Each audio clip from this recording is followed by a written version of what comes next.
ನಮಸ್ಕಾರ ಕರ್ನಾಟಕ ಸ್ನೇಹಿತರೆ, ಏನದು ಪಯಣ ಇವಾಗ ಸ್ಟಾರ್ಟ್. ಇಲ್ಲಿಂದ ಗಾಡಿ ನೆನ್ನೆ ವಾಶ್ ಮಾಡಿಸಿದ್ದೀನಿ. ಹಂಗೂ ಶಾಸ್ತ್ರದ ಪ್ರಕಾರ ನೀರು ಹಾಕಿ ತೊಳಿಬೇಕು.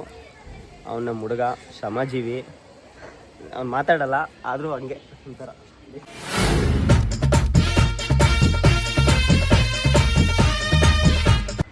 ಏನು ಮಾತಾಡೋಕ್ಕೆ ಗೊತ್ತಾಯಿಲ್ಲ.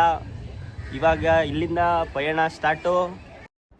ಮಳೆ ಸೀಸನ್ ಆಗಿರೋದ್ರಿಂದ ಮಳೆಯಲ್ಲಿ ಲಗೇಜ್ ಎಲ್ಲ ನೆಂದೋಗ್ಬಿಡುತ್ತೆ. ಆಮೇಲೆ ಸ್ಟವ್, ಗ್ಯಾಸ್ ಎಲ್ಲ ಇದೆ, ಬಟ್ಟೆ ಎಲ್ಲ ಇದೆ, ಬೆಡ್ಶೀಟ್ ಇದೆ, ನೆಂದೋಗ್ಬಿಡುತ್ತೆ ಅಂತ ನನ್ನ ಫ್ರೆಂಡ್ ನೀಟಾಗಿ ಕವರಲ್ಲಿ ರ್ಯಾಪ್ ಮಾಡಿಕೊಟ್ಟ ನನಗೆ ಲಗೇಜು. ನಾನು ದೇವ್ರ ಕೈ ಮುಗಿದು ಕಾಪಾಡಪ್ಪ ತಂದೆ, ಎಲ್ಲೂ ಯಾರಿಗೂ ಏನೂ ಆಗಬಾರ್ದು, ನನ್ನಿಂದನೂ ಆಗಬಾರ್ದು, ಅವ್ರಿಂದ ಒಂದು ಆಗಬಾರ್ದು. ಈಗ ಅಂದ್ಕೊಂಡು ಎಲ್ಲ ಆರಾಮಾಗಿದೆ. ಹಣ್ಣು 50 ರೂಪಾಯಿ ಕಾಲು ಕೆಜಿ. ಬರ, ಥ್ಯಾಂಕ್ ಯು. ಮಂಡ್ಯ ಸಿಟಿಗೆ ಬರೋ ಅಷ್ಟಲ್ಲೇ ನಮ್ಮ ಹುಡುಗ ನೀಟಾಗಿ ಕಟ್ಕೊಟ್ಟಿದ್ದೆಲ್ಲ ಕಿತ್ತೋಯ್ತು ಗಾಳಿ ಬರ್ತಕ್ಕೆ ಟಪ ಟಪ ಟಪ ಅಂತ. ಇನ್ನೇನು ಮಾಡೋಕ್ಕಾಗಲ್ಲ. ಎತ್ತಿ ಇದನ್ನ ತೊಡೆ ಮೇಲೆ ಇಕ್ಕೊಂಡು ಗಾಡಿ ಮೇಲೆ ಮುಂದೆ ಇಕ್ಕೊಂಡೇ ಹೋಗ್ತೀನಿ. ಮಳೆ ಏನು ಬರ್ತಾಯಿಲ್ಲ, ಏನು ಮಳೆ ಇಲ್ಲ ಸದ್ಯಕ್ಕೆ. ಮಂಡ್ಯದಲ್ಲಂತೂ ಮಳೆ ಇಲ್ಲ. ಮುಂದೆ ಏನೋ ಗೊತ್ತಿಲ್ಲ, ನೋಡೋಣ ಹೇಗಿರುತ್ತೆ ಅಂತ. ಜರ್ನಿ ಮುಂದುವರಿಯುತ್ತೆ ಇಲ್ಲಿಂದ ಕೇರಳದವರೆಗೆ. ಬನ್ನಿ. ಇವಾಗ ಮೈಸೂರಿಂದ ಸ್ವಲ್ಪ ಈಚೆ ಬರ್ತಾ ಇದ್ದಂಗೆ ಬಿಸಿಲು ಪ್ಲಸ್ ಮಳೆ ಸ್ಟಾರ್ಟ್ ಆಗೈತೆ. ನೋಡೋಣ ಮುಂದೆ ಮುಂದೆ. ನನ್ನ ಪ್ರಕಾರ ಈ ಮಳೆ ಏನು ಜಾಸ್ತಿ ಹೊತ್ತು ಇರಲ್ಲ, ಬಿಸ್ತಾ ಇದಲ್ಲ, ಹೋಗ್ಬಿಡುತ್ತೆ. Let's go. ಮೈಸೂರು ನೋಡ್ರೋ ಎಷ್ಟು ಚೆನ್ನಾಗಿದೆ ಯಪ್ಪ. ಮೈಸೂರು ಕ್ಲೀನ್ ಸಿಟಿ, ಬ್ಯೂಟಿಫುಲ್ ಆಗೈತೆ ನೋಡಕ್ಕೆ ಮಾತ್ರ. ಮೈಸೂರು ಹೇಳಿ ಕೇಳಿ ಚಾಮುಂಡೇಶ್ವರಿ ಊರಲ್ವಾ, ತಾಯಿ ಚೆನ್ನಾಗೇ ಇಟ್ಕೊಂಡಿರ್ತಾರೆ ನೋಡಿ. ಸುತ್ತಮುತ್ತ ಎಲ್ಲೂ ಒಂದೇ ಒಂದು ಪ್ಲಾಸ್ಟಿಕ್ ಕವರ್ ಕಾಣಿಸ್ತಿಲ್ಲಪ್ಪ ನಾನು ಅವಾಗಿದ್ದ. ಇಲ್ಲಿ ನೀವೇನೇ ಹೇಳಿ, ಮೈಸೂರು ಜನತೆನೂ ಅಷ್ಟೇ ಅಚ್ಚುಕಟ್ಟಾಗಿ ಇಟ್ಕೊಳ್ಳೋಕೆ ಪ್ರಯತ್ನ ಪಡ್ತಾರೆ. ಅವ್ರಿಗೊಂಥರ ಪ್ರೌಡ್ ಇದೆ ಅವ್ರ ನಗರದ ಮೇಲೆ, ನನ್ನ ಮೈಸೂರು ಅನ್ನೋ ಒಂದು ಭಾವ ಇದೆ. ಅದಕ್ಕೆ ಅವರು ಗಲೀಜ್ ಮಾಡಕ್ ಹೋಗಲ್ಲ. ಪೆಟ್ರೋಲ್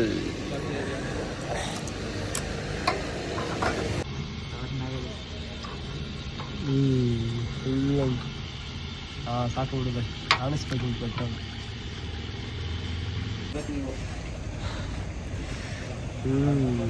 ಪೆಟ್ರೋಲ್ ಸ್ಮೆಲ್ ಏನೋ ಒಂಥರ ಆಸಮ್. ಆಯ್ತಾಯ್ತಾ, ಸರಿ. ಈಗ ಪೆಟ್ರೋಲ್ ಹಾಕ್ಸ್ಕೊಂಡಿದ್ದೀನಿ, ಹೊರಡೋಣ ಬನ್ನಿ. ಆಮೇಲೆ ಯಾರು ಗೂಗಲ್ ಮ್ಯಾಪ್ ಮಾತ್ರ ನಂಬ್ಕೊಂಬರ್ಬೇಡಿ. ಅವಾಗಲೇ ಅರ್ಧ ಗಂಟೆ ಹಿಂದೆ 90 ಕಿಲೋಮೀಟ್ರ್ ತೋರಿಸ್ತು. ಬರ್ತಾಯಿದ್ದೀನಿ, ರೋಡ್ ಏನೋ ಹಾಳಾಗೈತೋ ಏನೋ ಗೊತ್ತಿಲ್ಲ. ಮತ್ತೆ ಯೂಟರ್ನ್ ಹಾಕಿ 126 ಕಿಲೋಮೀಟ್ರ್ ತೋರಿಸ್ತಾ ಇದೆ. ವಿಡಿಯೋ ಮಾಡೋಣ ಅಂದರೆ ನಿಮಗೆ ನಾನು ಕಾಣಿಸ್ತಿಲ್ಲ. ಇರಲಿ, ಇಲ್ಲಿಗೆ ಪಯಣ ಬಿಡೋದು ಬೇಡ. ಶಿವ ನಮ್ಮ ಜೊತೆ ಇದ್ದಾನೆ, ಪಯಣ ಮುಂದುವರ್ಸೋಣ. ನನ್ನ ಅಭಿಪ್ರಾಯ, ಒಂದು ಮನ್ಸು ಅಭಿಪ್ರಾಯ ಏನು ಅಂದರೆ, ಬೇಡ ಇಲ್ಲೇ ಎಲ್ಲಾದರೂ ಹಾಕ್ಬಿಟ್ಟು ನೀಟಾಗಿ ಊಟ ಎಲ್ಲ ಮಾಡಿ ಮಲ್ಕೊಂಡು ಬೆಳಗ್ಗೆ ಎದ್ದು ಹೋಗೋಣ ಒತ್ತರಂತೆ ಅಂತ. ಇನ್ನೊಂದು ಮನ್ಸು ಏನೋ ಅಂದರೆ, ಏನಾಗಲ್ಲ, ಇನ್ನು 100 ಕಿಲೋಮೀಟ್ರ್ ತಾನೇ ಹೋಗ್ಬಿಟ್ಟು. ಟೈಮ್ ಎಷ್ಟು ಅಂದ್ಕೊಂಡಿದ್ದೀರಾ? ಒಂದು 7:30-8 ಗಂಟೆ ಆಗಿರ್ಬೋದೇನೋ ಅಷ್ಟೇ. ಇವಾಗ ಫುಲ್ಲು ಕತ್ಲು, ಒಂದು ಲೈಟ್ ಇಲ್ಲ, ಏನೂ ಇಲ್ಲ, ಸಾರ್ವಜನಿಕರೂ ಇಲ್ಲ. ಆದರೂ ದೇವ್ರ ಮೇಲೆ ಭಾರ ಹಾಕಿ ನಾಗರ ಒಳಗೆ ಹೊರಡೋಣ ಬನ್ನಿ. ನನ್ನ ವಾಯ್ಸ್ ಕೇಳಿಸ್ತಿರಲ್ಲ ಬಿಡಿ, ನನಗೆ ಗೊತ್ತು. ನೋಡೋಣ ಏನು ಎತ್ತ ಅಂತ. ಒಟ್ಟಲ್ಲಿ ನಾಗರಹೊಳೆ ಕಾಡಿಗೆ ಇಷ್ಟೊತ್ತಲ್ಲಿ ಕಾಣಿಸ್ತಿಲ್ಲ. ಇಷ್ಟೊತ್ತಲ್ಲಿ ಅಂದರೆ ತುಂಬ ಲೇಟ್ ಆಗಿಲ್ಲ, ಅವಾಗಲೇ ಹೇಳುತ್ತಲ್ಲ, ಇವಾಗ ಒಂದು 8 ಗಂಟೆ ಅಷ್ಟೇ. ಅಲ್ಲೆಲ್ಲೋ ಇರೋದು ಫಾರೆಸ್ಟ್ ಆಫೀಸರ್ಸ್ ಎಲ್ಲ ಮಲ್ಕೋತಾರಂತೆ. ಅಲ್ಲೋಗಿ ನಾನು ಮಲ್ಕೋಬೇಕು ಅಂತ ಪ್ಲಾನ್ ಹಾಕಿದ್ದೀನಿ. ಇವಾಗ ಸದ್ಯದ ಮಟ್ಟಿಗೆ ಕೇಳಿಸ್ತಾ ಇದ್ದ ನನ್ನ ವಾಯ್ಸು ಓಲಿ. ನೀವು ಉತ್ತರ ಕೊಡೋಕೆ ನೀವೇನು ನನ್ನ ಜೊತೆ ಮಾತಾಡ್ತಿದ್ದೀರಾ, ವಿಡಿಯೋ ನೋಡ್ತೀರಾ ಅಷ್ಟೇ ಲಾಸ್ಟಲ್ಲಿ. ಸರಿ ಇರಲಿ, ಲೆಟ್ಸ್ ಟ್ರೈ.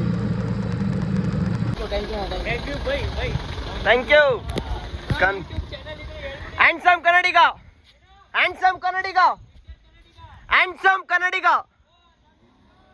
ಫೋನ್ ಬಿದ್ದು ಟೋಸ್ಟ್ ಆಗೋಯ್ತು. ಡಿಸ್ಪ್ಲೇ ಹೋಯ್ತು. ಟೆಂಪರ್ ಗ್ಲಾಸು ಹಾಕ್ಸಿರ್ಲಿಲ್ಲ ಇದಕ್ಕೆ ನಾನು. ಈ ಕಾಡಲ್ಲಿ ಇದೊಂದು ಆಯ್ತಪ್ಪ. ಒಬ್ರು ಜನ ಇಲ್ಲ, ಯಾರು ಇಲ್ಲ. ಫೋನ್ ಹೊಡೆದೋಯ್ತು. ಛೇ, ಇರಲಿ, ಆದರೂ ಮುಂದೆ ಪಯಣ ಮಾಡೋಣ. ಫೈನಲಿ ಬಂದು ತಲುಪದ್ನಪ್ಪ ಸ್ವಾಮಿ ಸನ್ನಿಧಾನಕ್ಕೆ, ಕೊಟ್ಟೂರಿಗೆ. ಯಪ್ಪ ಗುರು, ಸಾಕಾಗೋಯ್ತು. ವಾವ್ ಅನಿಸ್ತು. ಏನದು ಸತ್ತು ಹುಟ್ಟದಂಗೆ ಅನಿಸ್ತು ಫೀಲು. ಅದೇನೇ ಇರಲಿ, ಕೊನೆಗೂ ಬಂದು ತಲುಪಿಬಿಟ್ಟೆ. ಇವಾಗ ರೆಸ್ಟ್ ಮಾಡ್ತೀನಿ. ಇಲ್ಲಿವರೆಗೆ ವಿಡಿಯೋ ನೋಡಿದ್ದಕ್ಕೆ ತುಂಬ ಧನ್ಯವಾದಗಳು. ನೆಕ್ಸ್ಟ್ ಕೊಟ್ಟೂರಿನ ವಿಶೇಷತೆ ಏನು ಏನು ಏನು ಎಲ್ಲ ಅದ್ರ ಬಗ್ಗೆ ಎಲ್ಲ ನಿಮಗೆ ವಿಷಯ ತಿಳಿಸ್ತೀನಿ. ಅಲ್ಲಿವರೆಗೆ ಬಾಯ್, ಶುಭರಾತ್ರಿ, ಗುಡ್ ನೈಟ್.